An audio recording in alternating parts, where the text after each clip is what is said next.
ನಮಸ್ಕಾರ ಸ್ನೇಹಿತರೆ, welcome back to my YouTube channel. ಇವತ್ತು ನಿಮ್ಮ ಜೊತೆ ಒಂದು ಹೊಸ ರೆಸಿಪಿ ವಿಡಿಯೋದ ಜೊತೆ ಬಂದಿದ್ದೇನೆ. ಚಿಕನ್ ಗ್ರೀನ್ ಮಸಾಲ ಅಂತೇಳಿ. ಆಲ್ರೆಡಿ ಎಲ್ಲರಿಗೆ ಗೊತ್ತೇ ಇರುತ್ತೆ ಚಿಕನ್ ಗ್ರೀನ್ ಮಸಾಲ ಹೇಗಿರುತ್ತೆ ಟೇಸ್ಟ್. ಇದಂತೂ ತುಂಬಾ ಸಖತ್ತಾಗಿದೆ. ಹಾಗೆಯೇ ನಾನು ಬಳಸಿರುವಂಥ ಇಂಗ್ರೀಡಿಯೆಂಟ್ಸ್ ಕೂಡ ಹಾಗೆಯೇ ತುಂಬಾ ಡಿಫ್ರೆಂಟ್ ಆಗಿದೆ. ನೀವು ಕೂಡ ಮನೆಯಲ್ಲಿ ಈ ಥರ ಒಮ್ಮೆ ಚಿಕನ್ ಗ್ರೀನ್ ಮಸಾಲ ಖಂಡಿತವಾಗಿಯೂ ಟ್ರೈ ಮಾಡಿ, ಮತ್ತೆ ನೀವು ನನಗೆ ಕಮೆಂಟ್ ಮಾಡಿ ಹೇಗೆ ಬಂದಿದೆ ಅಂತೇಳಿ.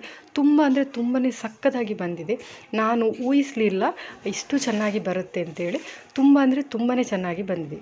ಬನ್ನಿ ಹಾಗಾದರೆ ಈ ರೆಸಿಪಿಯನ್ನು ಹೇಗೆ ಮಾಡೋದು ಅಂತೇಳಿ ನೋಡೋಣ. ನಾನಿಲ್ಲಿ ಸ್ವಲ್ಪ ಚಿಕನನ್ನು ತೆಗೆದಿದ್ದೇನೆ. ಇದಕ್ಕೆ ಸ್ವಲ್ಪ ಅರಿಶಿಣವನ್ನು ಹಾಕ್ತಿದ್ದೇನೆ. ನಂತರ ಸ್ವಲ್ಪ ಉಪ್ಪು, ನಂತರ ಒಂದು 1/4 ಟೇಬಲ್ ಸ್ಪೂನಷ್ಟು ಕರಿಮೆಣಸಿನ ಪುಡಿ, ಅಂದರೆ ಬ್ಲ್ಯಾಕ್ ಪೆಪ್ಪರ್. ನಂತರ ಮೊಸರಾಕಿ ಇದನ್ನು ಮಿಕ್ಸ್ ಮಾಡಬೇಕು. ಚಿಕನನ್ನು ಮೊಸರಾಕಿ ಚೆನ್ನಾಗಿ ಮಿಕ್ಸ್ ಮಾಡಿ 1-1.5 ಗಂಟೆಗಳ ಕಾಲ ಇದನ್ನು ಮ್ಯಾರಿನೇಟ್ ಮಾಡಲಿಕ್ಕೆ ಇಡಬೇಕು. ಆಗ ಚಿಕನ್ ರೆಸಿಪಿ ತುಂಬಾ ಸಾಫ್ಟಾಗಿ ಬರುತ್ತೆ. ನೋಡಿ, ಇಲ್ಲಿ ನಾನು ಮಿಕ್ಸ್ ಮಾಡಿ ಇದನ್ನು 1-1.5 ಗಂಟೆಗಳ ಕಾಲ ಹಾಗೆಯೇ ನಾನು ಇಡ್ತೇನೆ ಮಸಾಲೆ ಹಾಕಿ. ಖಂಡಿತವಾಗಿಯೂ ನೀವು ಈ ಒಂದು ರೆಸಿಪಿಯನ್ನು ಮನೆಯಲ್ಲಿ ಮಾಡಿ ಮತ್ತು ನೀವೇ ನನಗೆ ಕಮೆಂಟ್ ಮಾಡ್ತೀರಾ ತುಂಬ ಸಖತ್ತಾಗಿ ಬಂದಿದೆ ಅಂತೇಳಿ. ಈ ವಿಡಿಯೋ ನಿಮಗೆ ಇಷ್ಟ ಆದರೆ ಒಂದು ಲೈಕ್ ಮಾಡಿ, ಶೇರ್ ಮಾಡಿ. ಇವಾಗ ಇದಕ್ಕೆ ಮಸಾಲ ಹಾಕುವ. 2 ಬೆಳ್ಳುಳ್ಳಿ, ಸ್ವಲ್ಪ ಶುಂಠಿ, ಈರುಳ್ಳಿ ಅರ್ಧ. ಈರುಳ್ಳಿ ಬೇಕಿದ್ದರೆ ಹಾಕ್ಬೋದು, ಇಲ್ಲದಿದ್ದರೆ ಬೇಡ. ಕಾಯಿಮೆಣಸು ಖಾರಕ್ಕೆ ಎಷ್ಟು ಬೇಕೋ ಅಷ್ಟು. ನಾನಿಲ್ಲಿ 7-8 ಕಾಯಿಮೆಣಸು, ಸ್ವಲ್ಪ ಕರಿಬೇವು. ಹಾಗೆಯೇ ಗ್ರೀನ್ ಮಸಾಲ ಅಂತ ಹೇಳುವಾಗ ನಮಗೆಲ್ಲರಿಗೂ ಗೊತ್ತೇ ಇರುತ್ತೆ, ಪುದೀನ ಮತ್ತು ಕೊತ್ತಂಬರಿ ಸೊಪ್ಪು ಇದ್ದೇ ಇರುತ್ತೆ. ಗ್ರೀನ್ ಕಲರ್ ಬರಬೇಕಲ್ವ, ಹಾಗಾಗಿ ನಾನಿಲ್ಲಿ ಸ್ವಲ್ಪ ಪುದೀನ, ಹಾಗೆಯೇ 1 ಕೈ ಹಿಡಿಯಷ್ಟು ಮೆಂತ್ಯೆ ಸೊಪ್ಪು, ಹಾಗೆಯೇ 1 ಕೈ ಹಿಡಿಯಷ್ಟು ಸಬ್ಸಿಗೆ ಸೊಪ್ಪು, ಹಾಗೆಯೇ ಸ್ವಲ್ಪ ಕೊತ್ತಂಬರಿ ಸೊಪ್ಪು. ನಂತರ ಕಡೆಯದಾಗಿ ನಾನಿಲ್ಲಿ ಪಾಲಕ್ ಸೊಪ್ಪನ್ನು ತೆಗೆದಿದ್ದೇನೆ. 4-5 ರೀತಿಯಾದಂಥ ಸೊಪ್ಪನ್ನು ಇಲ್ಲಿ ನಾನು ತೆಗೆದಿದ್ದೇನೆ. ಹಾಗೆಯೇ ಇದರ ಟೇಸ್ಟ್ ಕೂಡ ಹಾಗೆಯೇ ತುಂಬ ಡಿಫ್ರೆಂಟ್ ಆಗಿದೆ. ಯಾಕೆಂದರೆ ಸಬ್ಸಿಗೆ, ಪುದೀನ, ನಂತರ ಮೆಂತ್ಯೆ ಸೊಪ್ಪು ಎಲ್ಲ ಹಾಕಿದ್ದೇವೆಲ್ಲ, ಹಾಗಾಗಿ. ಇದಕ್ಕೆ ಸ್ವಲ್ಪ ನೀರು, ನಾನು ಇಲ್ಲಿ ನೆನೆಸಿದ 4-5 ಅಥವಾ 5-6 ಗೋಡಂಬಿಯನ್ನು ಹಾಕಿದ್ದೇನೆ. ಇದು ಆಪ್ಷನಲ್, ಯಾಕೆಂದರೆ ನಾನಿಲ್ಲಿ ಹಾಕಿದ್ದು ಗ್ರೇವಿ, ಚಿಕನ್ ಗ್ರೇವಿ ಸ್ವಲ್ಪ ತಿಕ್ಕಾಗಿ ಬರಲಿ ಅಂತೇಳಿ ನಾನು ಹಾಕ್ತಾಯಿದ್ದೇನೆ. ಇವಾಗ ಇದನ್ನು ಸಣ್ಣಗೆ ನೈಸಾಗಿ ಇದು ಮಾಡಬೇಕು. ನಾನು ಆಗಲೇ ಹಾಕಲಿಕ್ಕೆ ಮರ್ತೋಯ್ತು ನನಗೆ. ಇಲ್ಲಿ ಗರಂ ಮಸಾಲ ಹಾಕ್ತಿದ್ದೇನೆ, 2 ಎಲೆ, ಆನಂತರ ಕರಿಮೆಣಸು, ಏಲಕ್ಕಿ, ಚಕ್ಕೆ, ಲವಂಗ ಇದನ್ನು ಹಾಕಿ ಇನ್ನೊಮ್ಮೆ ನಾನು ಇದನ್ನು ಚೆನ್ನಾಗಿ ಪೇಸ್ಟ್ ಮಾಡಬೇಕು. ಇಲ್ಲಿ ನಾನು ಒಂದು ಪ್ಯಾನನ್ನು ಇಟ್ಟಿದ್ದೇನೆ. ಇದಕ್ಕೆ 2 ಟೇಬಲ್ ಸ್ಪೂನಷ್ಟು ತುಪ್ಪ, ಹಾಗೆಯೇ ಸ್ವಲ್ಪ ಎಣ್ಣೆಯನ್ನು ಕೂಡ ಹಾಕಿದ್ದೇನೆ. ನಂತರ ಸಣ್ಣದಾಗಿ, ಅಂದರೆ ಉದ್ದಾಗಿ ಕಟ್ ಮಾಡಿದಂಥ ಈರುಳ್ಳಿ 2 ಈರುಳ್ಳಿ ಚೆನ್ನಾಗಿ ಫ್ರೈ ಆಗಬೇಕು. ನಂತರ ಅರ್ಧ ಟೇಬಲ್ ಸ್ಪೂನಷ್ಟು ಶುಂಠಿ ಬೆಳ್ಳುಳ್ಳಿ, ಆವಾಗಲೇ ನಾವು ಮಸಾಲಕ್ಕೆ ಕೂಡ ಹಾಕಿದ್ದೇವೆ. ನಂತರ ಸ್ವಲ್ಪ ಉಪ್ಪನ್ನು ಹಾಕ್ತಿದ್ದೇನೆ ಇದಕ್ಕೆ. ಇವಾಗ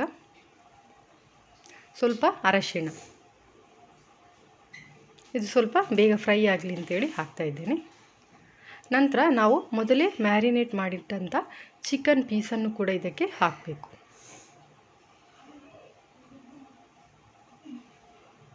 ಫ್ರೆಂಡ್ಸ್, ನಿಮಗೆ ಈ ವಿಡಿಯೋ ಇಷ್ಟ ಆದರೆ ಪ್ಲೀಸ್ ಒಂದು ಲೈಕ್ ಮಾಡಿ, ಹಾಗೆ ನಿಮ್ಮ ಫ್ಯಾಮಿಲಿ ಫ್ರೆಂಡ್ಸಿಗೂ ಶೇರ್ ಮಾಡಿ. ವಿಡಿಯೋ ಹೇಗೆ ಬಂತು ಅಂತೇಳಿ ಕಮೆಂಟ್ ಸೆಕ್ಷನಲ್ಲಿ ಕಮೆಂಟ್ ಮಾಡಿ. ಹೊಸಬರು ನೋಡ್ತಿದ್ರೆ ಚಾನಲನ್ನು ಸಬ್ಸ್ಕ್ರೈಬ್ ಮಾಡಿ. ಚಿಕನನ್ನು ಹಾಕಿ ಒಂದು ಸಲ ಮಿಕ್ಸ್ ಮಾಡಿ ಇದೊಂದು 5 ನಿಮಿಷಗಳ ಕಾಲ ಮೊದಲಿಗೆ ಬೇಯಿಸ್ಕೊಳ್ಬೇಕು.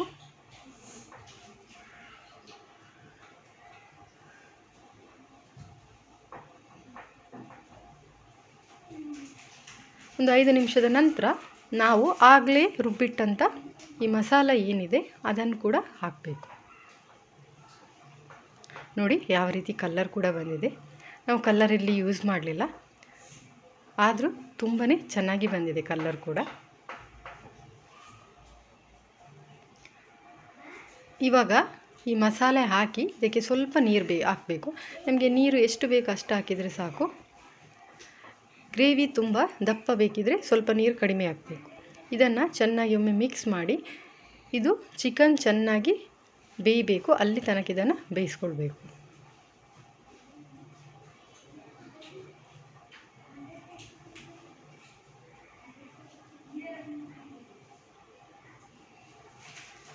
ನೋಡಿ, ಚಿಕನ್ ಸ್ವಲ್ಪ ಬೆಂದಿದೆ, ಕಂಪ್ಲೀಟಾಗಿ ಬೆಂದಿಲ್ಲ.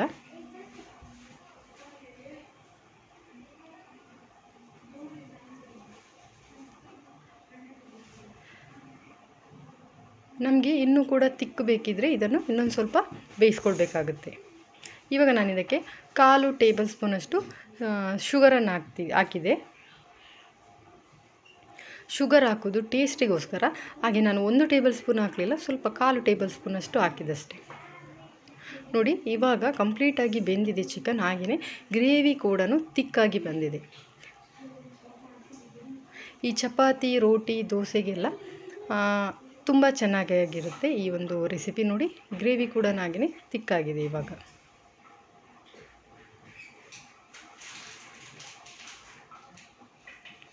ಇವಾಗ ಲಾಸ್ಟಿಗೆ ನಾನೊಂದು 1/4 ಅಥವಾ ಅರ್ಧ ಲಿಂಬೆ ರಸವನ್ನು ಹಾಕ್ತಿದ್ದೇನೆ. ನಾವೆಲ್ಲಿಯೂ ಕೂಡ ಹುಳಿಯನ್ನು ಹಾಕಲಿಲ್ಲ, ಹಾಗಾಗಿ. ಚಪಾತಿ, ಪರೋಟಕ್ಕೆ ಮಾಡಿಸಿದಂಥ ಒಂದು ರೆಸಿಪಿ ಅಂತಲೇ ಹೇಳ್ಬೋದು.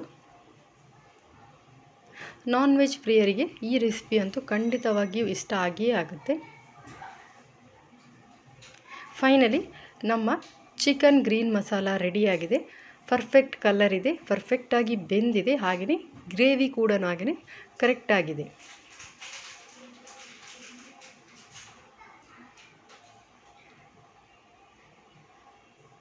ಇವಾಗ ಬೇಕಿದ್ದರೆ ಮೇಲ್ಗಡೆಯಿಂದ ಸ್ವಲ್ಪ ಕೊತ್ತಂಬರಿ ಸೊಪ್ಪನ್ನು ಹಾಕ್ಬೋದು. ನಾನು ಹಾಕಲಿಲ್ಲ, ಯಾಕೆಂದರೆ ಅದೇ ಗ್ರೀನ್ ಕಲರ್ ಇದೆ, ಹಾಗಾಗಿ ನಾನು ಕೊತ್ತಂಬರಿ ಸೊಪ್ಪನ್ನು ಹಾಕಲಿಲ್ಲ.